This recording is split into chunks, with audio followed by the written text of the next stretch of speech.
Bilang isang mayordomo, ang trabaho ko araw-araw ay magdilig ng mga halaman.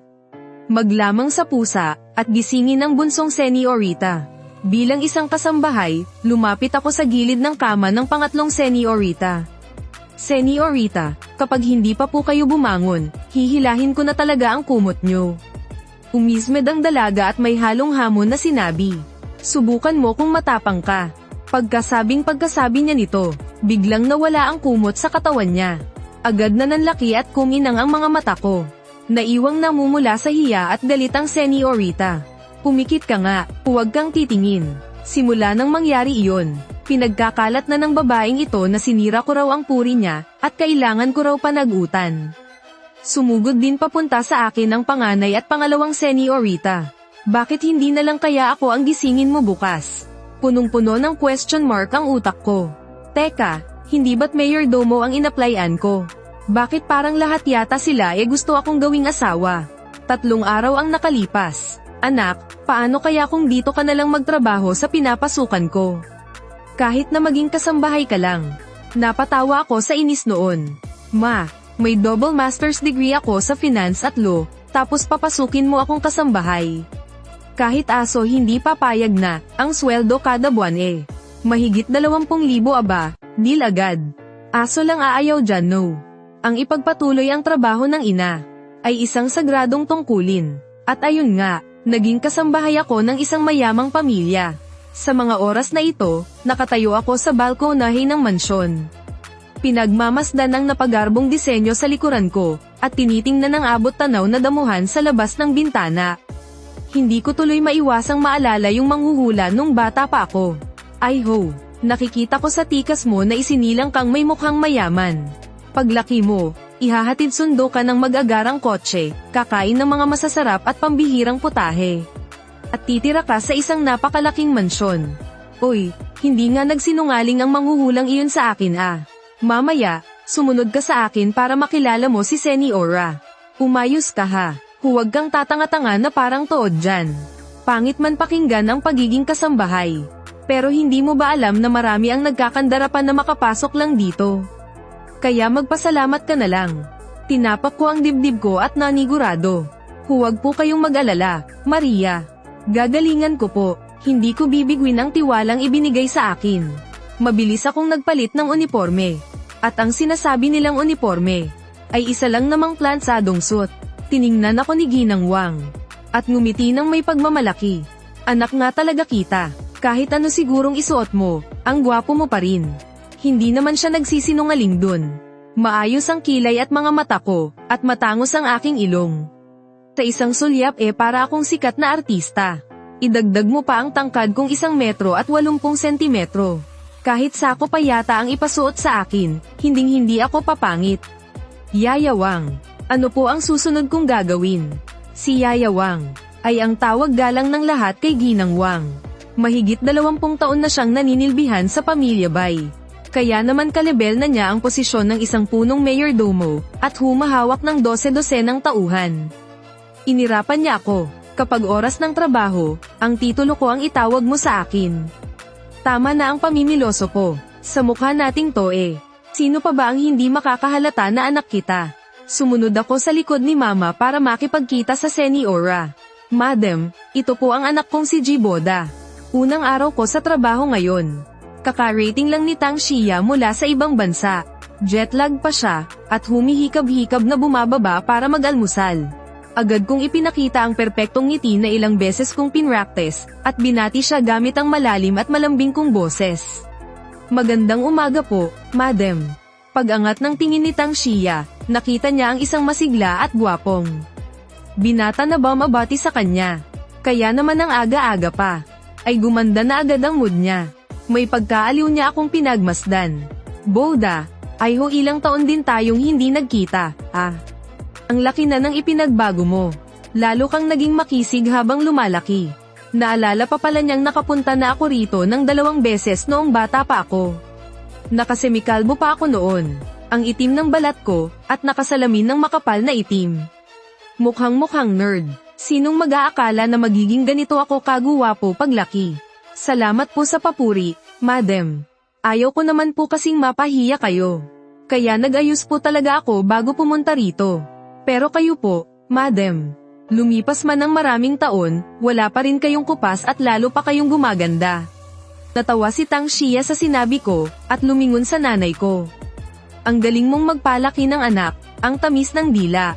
Hindi tulad ng mga anak kong babae, na puro paakit lang sa ulo ang alam ibigay sa akin. Lumaki sa paningin ng nanay ko ang 3 anak na babae ng pamilya Bay, kaya nakangiti siyang sumagot. Nako, magaganda na at matatalino pa po ang 3 senyorita. Hindi tulad nitong pasaway kong anak. Graduate nga, naging palamunin lang sa bahay at walang mahanap na trabaho. Nakikinig si Tang Xia habang kumakain. Akmang kukuha na sana siya ng tisyo para magpunas ng bibig. Pero bago pa man niya may unat ang kamay niya, naiabot ko na agad ang box ng tisyo sa tabi niya. Ang batang ito ang bilis makaramdam. May kislap ng paghanga sa mga mata ni Tang Xia nang ibaba niya ang kanyang kubyertos. Nanay Wang, sabi mo palamunin lang ang batang ito. Sa tingin ko, mas maagap pa siya kaysa sa iba.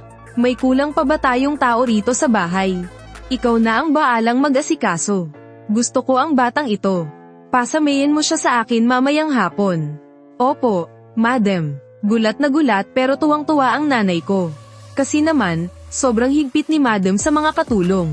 Bakit kaya napakabait yata niya ngayon? Aba, at nakuha pa ng lokong ito ang loob ni madam.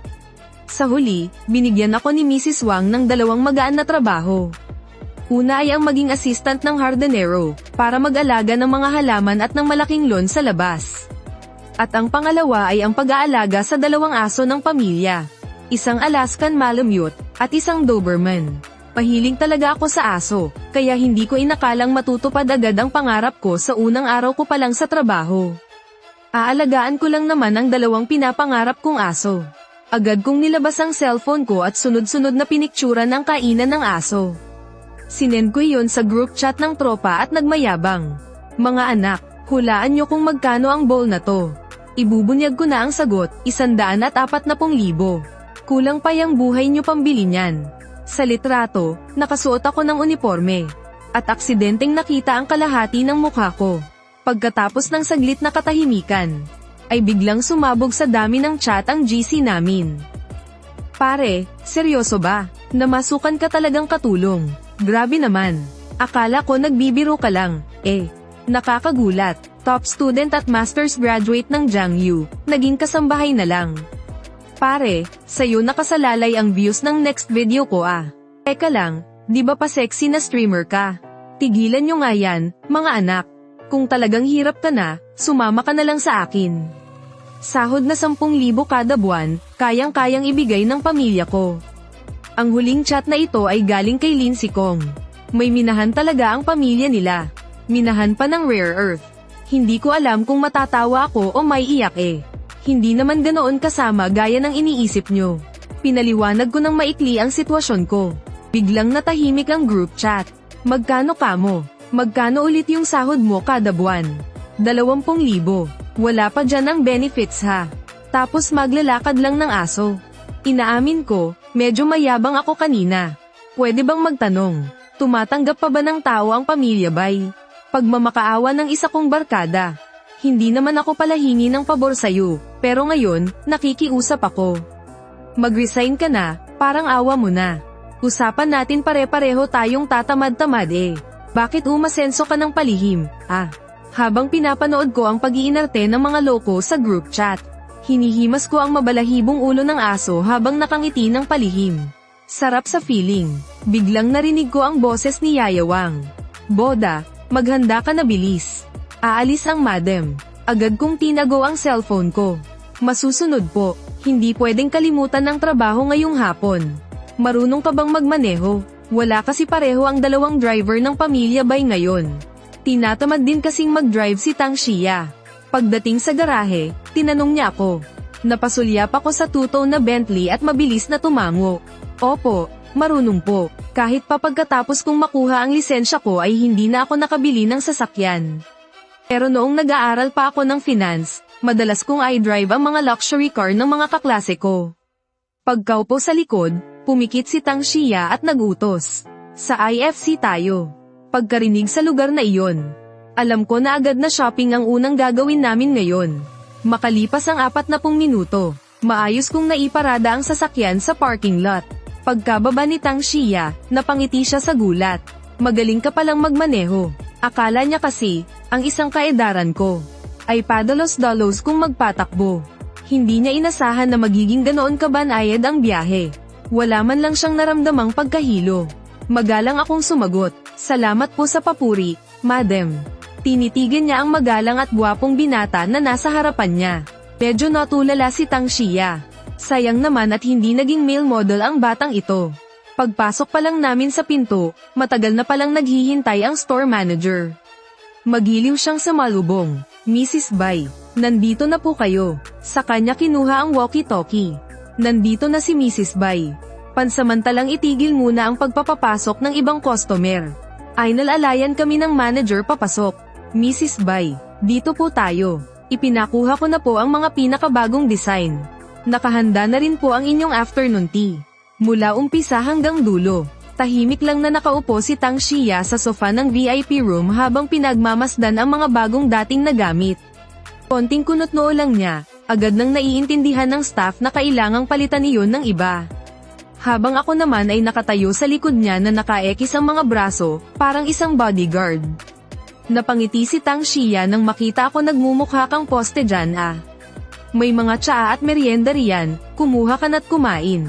Kung may magustuhan ka, sabihin mo lang. Regalo ko na sa'yo bilang unang pagkikita natin. Ang turing sa akin ni Tang Xia ay parang sa isang nakababata na pangisi na lang ako. Kaya hindi na ako nag-atubili pa. Habang nagsusukat siya ng mga damit, walang hiya-hiya akong kumuha ng merienda at kumain.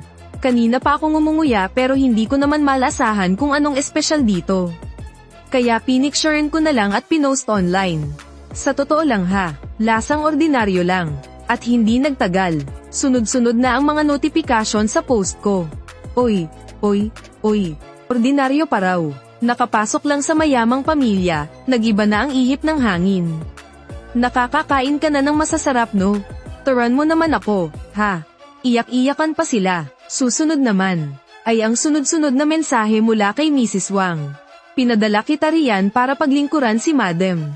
Bakit ikaw yang pakain-kain dyan? Umayos ka nga sa trabaho mo. Huwag kang ang pasaway. Akala mo ba nagbabakasyon ka lang?" Nawala ang ngiti ko patay. Nakalimutan kong i-hide ang post ko kay mama. Isang boses ang bumasag sa pag-iisip ko. "Mrs. Bai, yung mga damit po na sinukat ninyo kanina. Maliban po roon sa coat, ibinalot na po namin lahat at ipapadala na sa inyong mansyon." Bumalik si Tang Xia pagkatapos magsukat ng damit, at nakabuntot sa kanya ang manager ng tindahan para mag-report. Tipid lang siyang sumagot, "Hindi ko alam kung bakit." Pero mukhang wala sa mood si Tang Xia. Bigla siyang nagsalita, "Boda Tero na. I-drive mo ako papuntang Jinhao Mansion. Magmamajong ako." Anong nangyari? Ang ayos-ayos lang ng mood niya kanina ah. Kutob ko may nangyari. Agad akong nag-chat kay mama para mangalap ng impormasyon. "Ma, anong meron? Pupunta si madam para magmajong, pero bakit ang sama ng timpla ng mukha niya?" Sabi ko na nga ba. Narinig pa lang niya, nahulaan na agad ni Mrs. Wang ang sitwasyon. Sa mga makakalaro niya ngayon sigurado nandoon na naman yung Mrs. May. "Anak, magpakatalino ka dyan. Mortal na magkaaway ang babaeng iyon at si madam. Kaya umayos ka at baka ikaw ang mapagbuntunan."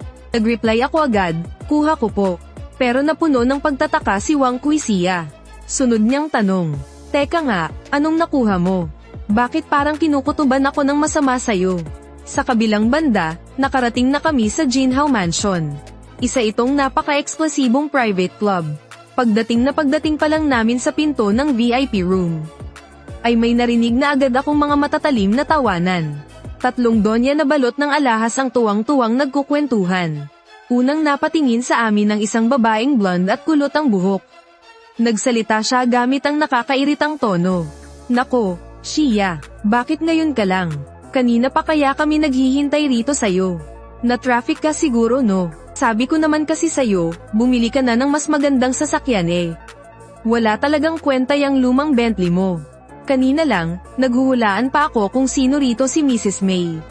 Ngayon, ayos na. Pagbuka pa lang ng bibig ng bruhang to, malinaw na agad sa akin kung sino ang target ngayon.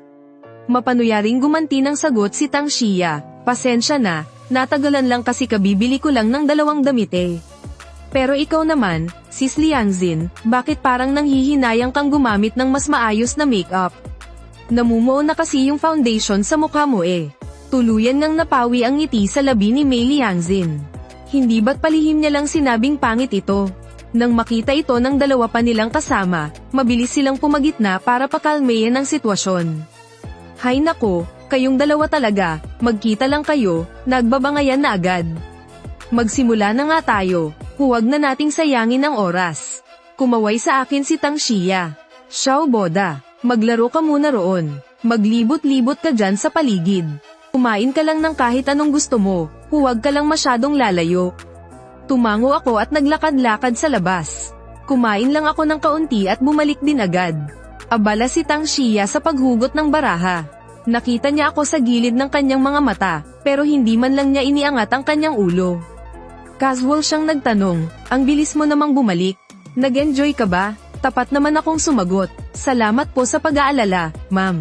Pumunta po ako sa buffet area at nagpakabusog. Ang sisarap po kasi ng pagkain dito, tapos libre pa. Pagkasabi ko nito, sabay-sabay na napahagikik ang 4 na nasa mesa. Sinamantala agad ni Ginang Mei ang pagkakataon para mangasar. Hay nako, Xia, napakayaman ng pamilya bay nyo, dapat naman maging mas galante kayo sa anak ng isang katulong. Kung hindi, baka isipin pa ng iba kapag kumalat ito, napakakuripot ng pamilya nyo. Nakangiti naman akong sumagot, maganda at mabait po ang ma'am namin. Barya lang po sa kanya yan. Kaya lang, isa lang po akong hamak na katulong. Kaya hindi ko po kailangang kumain ng mamahalin. Kayo po, Ginang Mei, balita ko'y napakayaman nyo. May balak po ba kayong bigyan ako ng pabuya? Biglang natigilan si Ginang Mei, at napawi ang ngiti sa labi niya. Baliw ba tong batang to? Bakit kailangan niya pang magtipid para sa mga amo niya? Unang pagkikita pa lang namin, ang kapal na ng mukhang humingi ng balato. Pero nasabi na niya ang mga salitang yun, kapag tumanggi siya ngayon, para na rin niyang ipinahiya ang sarili niya, di ba? Kaya labag man sa loob ay naghagis ng ilang chips si Mei Liangzin. Oh, heto, gastusin mo. Hindi ako kasing kuripot ng ma'am mo. Nang makita ko ang naiinis na mukha ni Mei Liangzin, napahalakhak ng malakas si Tang Xia. Xiao Boda, magpasalamat ka na kay Ginang Mei. Mabilis naman akong sumagot, maraming salamat po, Ginang Mei. Maya-maya pa, napansin kong paubos na ang tsaa sa tasa ni Tang Xia kaya mabilis kong kinuha ang pitsyel para salinan ito. Nagsalin na rin ako ng tsaa sa 2 pang ginang. Napangiti naman ang isa at pinuri ako. Aba, napakagalang naman pala ng batang to. Masaya ring napatingin sa akin si Tang Xia. Pero sa kabilang banda, mas lalong sumimangot ang mukha ni Ginang Mei. Inis siyang kumatok sa mesa. Anong ibig sabihin nito? Sinalinan mo silang lahat tapos ako hindi. Hindi mo ba nakikitang ubos na rin ang laman ng tasa ko? Paano ka naging katulong, ha? Wala ka man lang kusa.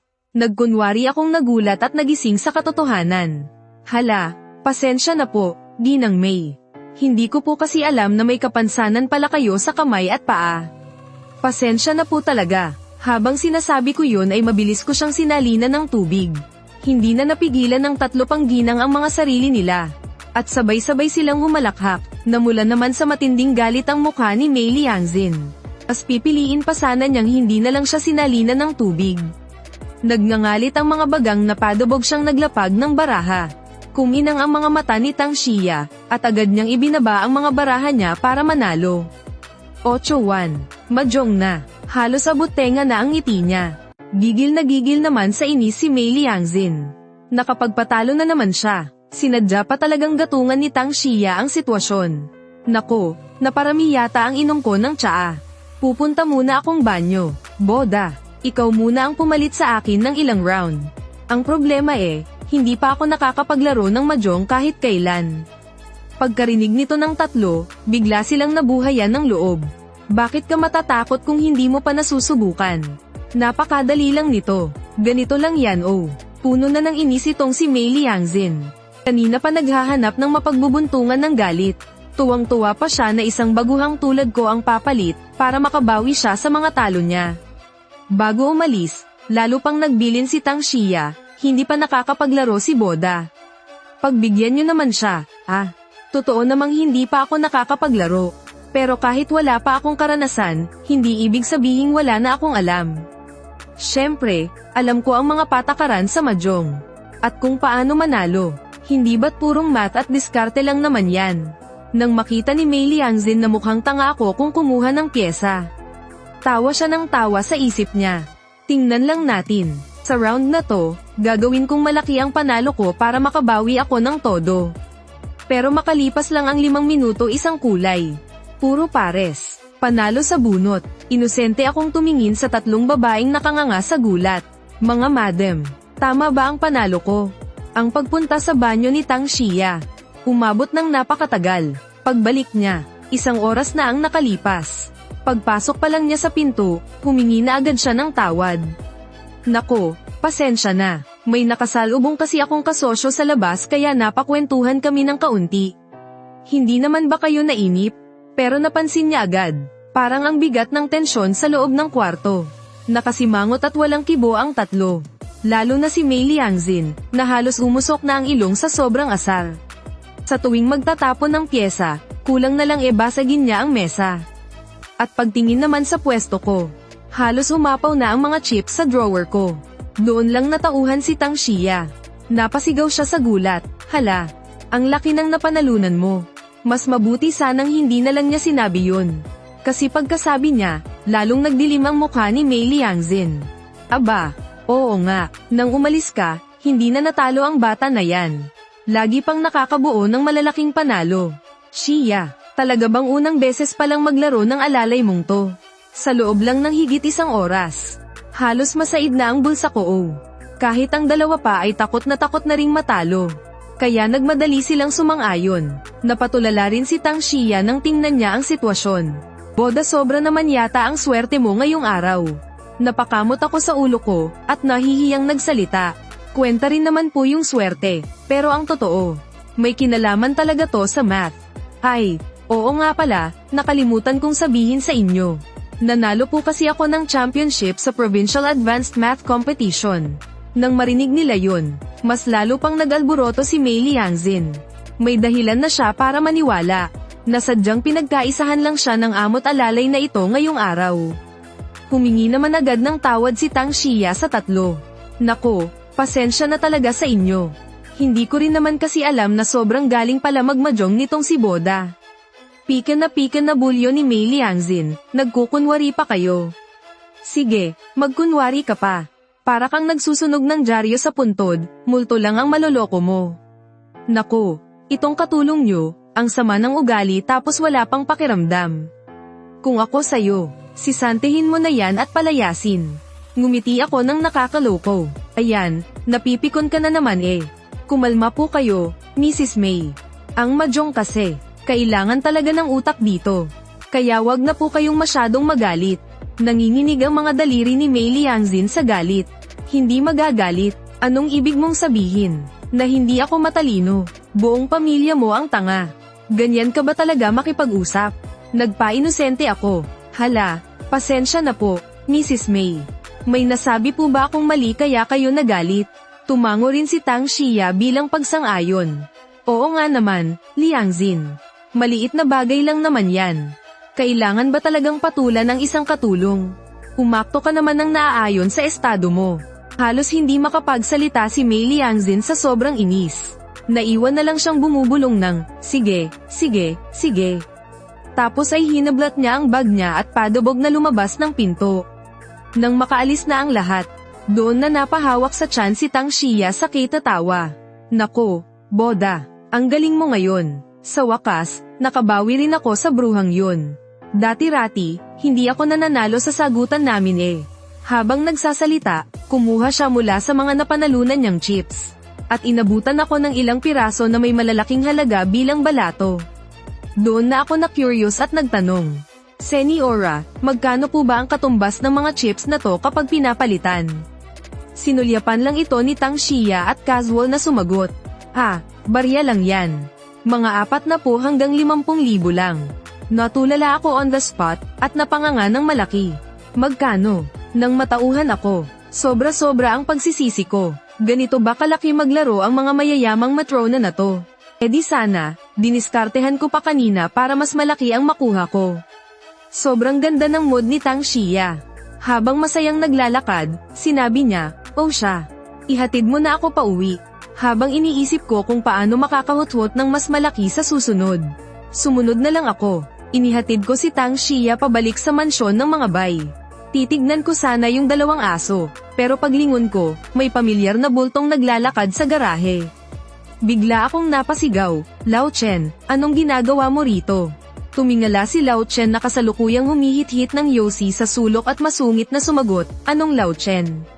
"Tatay mo ko, sus." Sa isip-isip ko, tayo lang naman nakakaalam na mag-ama tayo eh. Tama kayo, itong stepfather ko ay driver din ng pamilya Bay. Kakahatid niya lang sa mga bisita ni Boss Bay. May pag-aalala pa siyang nagtanong kung ayos lang ba ang unang araw ko sa trabaho. Nang maalala ko yung 50,000 na nakuha ko kaninang hapon. Buong puso akong sumagot, "Mabait po ang Seniora. Maayos ang trato niya sa akin." Pero biglang nag-iba ang tono ni Lao Chen. Naging seryoso ang mukha niya. "Ngayong may maayos ka ng trabaho. Nakahinga na rin kami ng maluwag ng nanay mo. Galingan mo ha. Sikapin mong ma-promote bago pa man kami magretiro." "Ma-promote?" Napatawa ako ng malakas. "Anong promote ang sinasabi mo? May trono ba tayong mamanahin?" Sinaman niya ako ng tingin. "Yung posisyon ng nanay mo bilang mayordoma ang tinutukoy ko. Kung makuha mo yun, sa mansyon ka natitira habang sumasahod ka pa. Mas mabuti pa to kaysa sa labas." Pagkarinig ko noon,